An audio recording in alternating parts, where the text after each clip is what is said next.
I-share ko lang nung time na nagpa-housewarming kami dito sa binili naming bahay.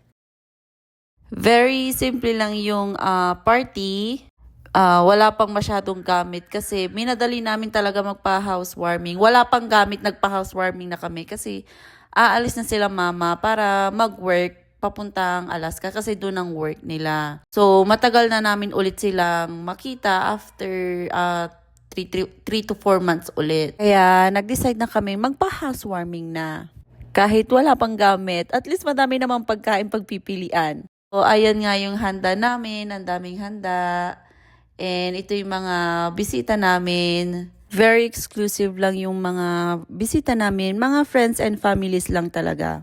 So, ayan nga si Mama. Alam niyo naman, may mga pamahiin tayo na kinikilala pagdating sa bagong bahay.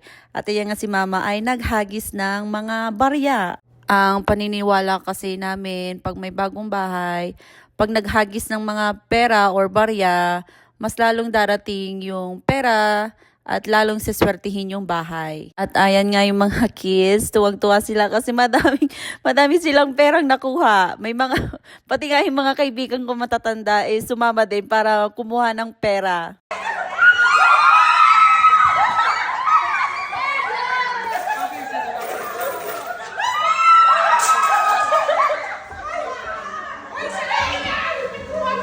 At syempre, after nga nun, inuman na, hindi mawawala talaga ang inuman, pag party-party. At karaoke, syempre, hindi mawawala sa Pilipino ang karaoke. Congratulations!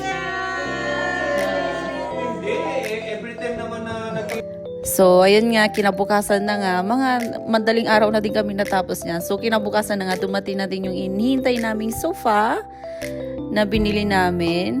Isa-isahan na namin binibili ng mga furnitures na kailangan namin dito sa bahay. So, abangan nyo yan, yung paano namin naayusin yung bahay. Pag nakita nyo yung mga vlog ko, madami talaga kaming kailangan bilhin na gamit. And at least, nabili na namin yung isa sa mga pinaka-importante dito sa bahay, ang sofa. Ang sofa, ang isa sa talaga sa nagpapaganda ng bahay at syempre isa sa mga importanteng kailangan bilhin. So, ayun lang. Sana nag-enjoy kayo sa aming vlog. Thank you! See you sa next vlog!